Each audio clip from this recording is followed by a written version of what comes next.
Hello, my lovely students. You're welcome to class today. For our class today, we shall be taking a review of Akeem Ajibade's The Thief is One of Us. This class promises to be engaging, and as such, I will admonish you give your rapt attention to all we're going to be discussing in the class today. For our class today, we shall be looking at the objective of the class. At the end of this class, it is expected that you will all be able to review this poem, Akeem Ajibade's The Thief is One of Us, as it relates to our present day realities. Okay, aside that, you should be able to understand that, talking about the review of the poem, you should be able to understand that the poem is a political satire. When we say it is a political satire, what do we mean when we say a literary work of art? Precisely, a poem is a political satire. A satire is any literary work of art that x-rays the prevalent ease in the society. Not just extrailing it, it also tends to proffer solutions to those prevalent ease. For Akeem Ajibade's poem, The Thief is One of Us, is actually a political satire because it talks about the hypocritical nature that we found ourselves as a people. When we say hypocritical, how do we mean? Hypocritical in the sense that the poem is trying to make us understand that as individuals, we shy away from condemning those that are filially related or those that are close to us. We condemn them when they engage in nefarious acts like embezzling what is supposed to be for the collective good of the people for their own selfish whims and caprices. We shy away from condemning them. Why? Because of that close tie we have with them. Well, we are very quick in condemning those that are not filially related to us, those we do not share any close ties with. We condemn them, we expose them, and we estray all the evil atrocities they commit. So this poem actually is making us to understand that these tendencies are actually not welcoming, as it is not right for us to embrace those supposed looters of the collective treasury of the people who are close to us, while we condemn those who are not close to us. The poem posits that as individuals or as people with goodwill, we are supposed to condemn those who engage in nefarious acts in our society, whether we share any close ties with them or not. So this poem actually, as presented by Akeem Ajibade, is actually didactic in nature.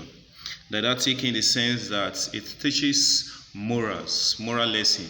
Any literary work of art that is didactic tends to teach moral lessons. So this poem is making us to understand that as individuals, when we engage in nefarious acts, just as looting the collective treasure of the people for our own personal consumption, there are bound to be consequences. Okay, so we are supposed to learn from it, as we are supposed to govern the people wholeheartedly, we are supposed to govern selflessly, and we're supposed to give our best service for the total good of the people. So the poem actually is structured into very simple stanzas, and the diction is lovely, is simple, easy to comprehend. No elaborate use of flowery language that will tend to confuse early learners like you are at this stage. So it promises to be a very engaging and interesting discourse, and it is my utmost belief that at the end of this class you should be able to understand the ideal, what the poet actually is the message that the poet actually is trying to pass across. So talking about the message, that will take us to the thematic preoccupation in this particular poem. That's the themes in this particular poems.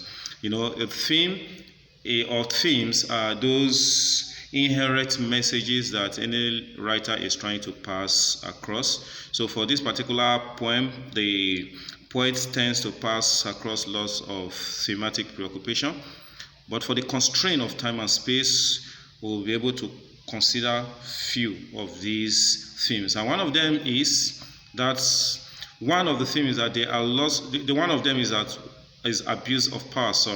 Abuse of power. Okay, from the poem we tend to see that most of our political elites that are trusted with governing the people, they tend to abuse this power. They abrogate so much power to themselves, so much so that they see themselves as higher than others, and which is an abnormality in itself. Because as political leaders, the electorate are supposed to be the ones that hold sway, because the political power is supposed to lie in the hands of the electorate.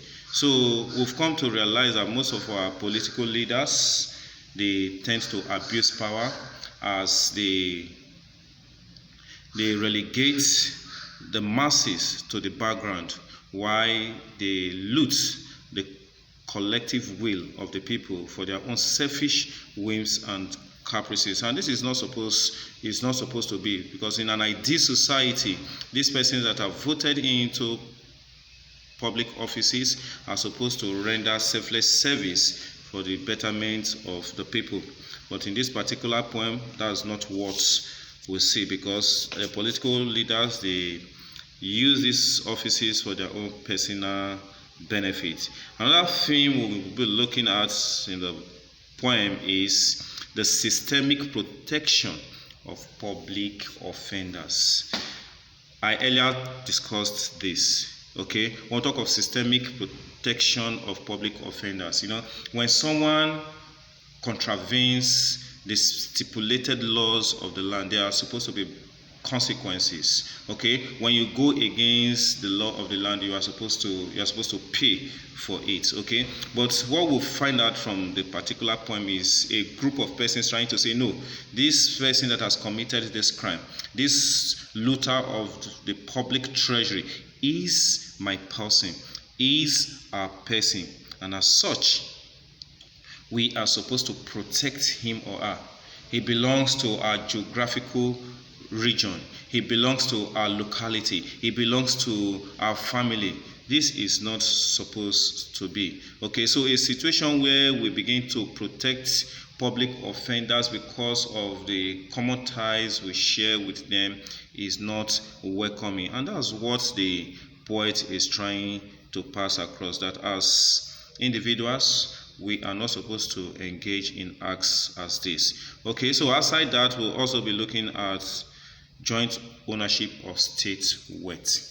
Joint ownership of state wealth. Like I said, the wealth of the nation is supposed to be for the generality of the people and not just for a select individuals like we see in our society today. So the poet is trying to make us to understand that the wealth of the people is jointly held sway by this political elite, not that this wealth belongs to them.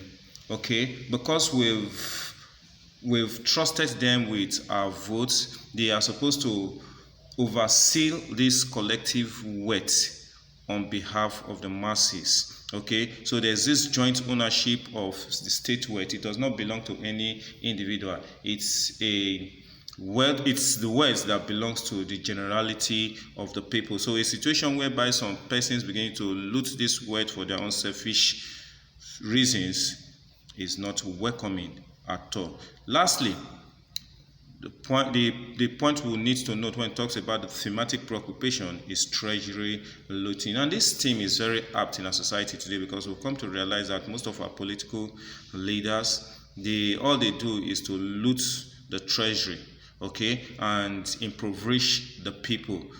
Okay, so for instance, our country, Nigeria, is blessed. In terms of human and natural resources, we are a blessed nation.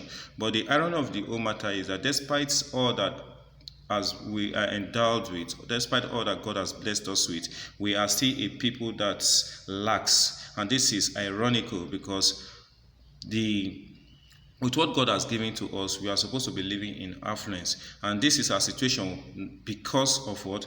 Treasury looting, as stipulated by the poet in this particular literary work of art. Okay, so lastly, we're going to be discussing the poetic devices employed by the poet. Poetic devices employed by the poet. Okay, when we talk about poetic devices, these are very sacrosanct devices. These are very important devices that any writer, most especially poet, is supposed to use in enriching his or her literary work of art. Okay, so any poem or any literary work of art that is devoid of poetic devices, then is going to be a very, like in a local parlance, we call it dry write-up. Okay, it's not going to be interesting because it's devoid of these poetic devices. Okay, so Akim Ajibade, as a renowned poet, was able to use some of these poetic devices in his literary work. There are lots, but because of time, we'll just be looking at just 3 of these poetic devices that he has used in his literary work. And the first is the diction. Okay, so when we talk about diction, we are talking about the choice of language of the writer. Okay, when you look at from the first stanza down to the last stanza of this poem, you come to realize that the poet has selectively chosen his language. They are very simple, no flowery use of language at all, so that you will be able to read it and you understand it. It's easy for you to comprehend. You know, is good because is ideally for poetry. Poetry is, you know, is like we know, the poets normally use what we call the compressed language. Okay, you know, when it talks of language, you have the denotative and the connotative interpretations to language. Okay, so most poets, they use flowery language so that when you read it, and it becomes very difficult for you to comprehend, except someone who has a better knowledge and understanding of the poem will be able to explain it to you, okay, for you to understand it. But for Akim Ajibade's The Thief is One of Us, it's not like that.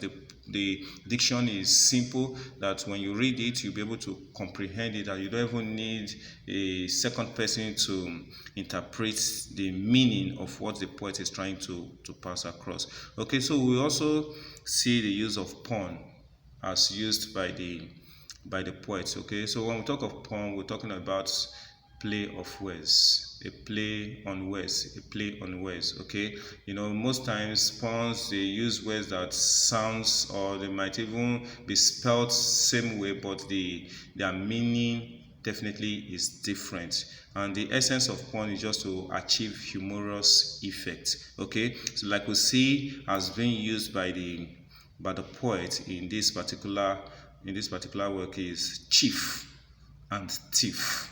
Okay, chief and thief. Okay, you see, it almost sounds same, but definitely, you know, the meaning differs. Okay, so it's trying to relate most of these chiefs that they are actually thieves. Okay, he did it on purpose, and just to achieve humorous effect. As political elites that call themselves chief, according to the poet, most of them are what? They are nothing but thieves. Then lastly, we'll be looking at apostrophe as a device. You know, apostrophe as a literary device is a device that whereby you address someone who is not physically present at a particular place at that point in time, as if the person is physically present, or you talk about inanimate objects as if they are animate objects. Also, you know, these are some of the devices, poetic devices, that the poet has been able to employ in writing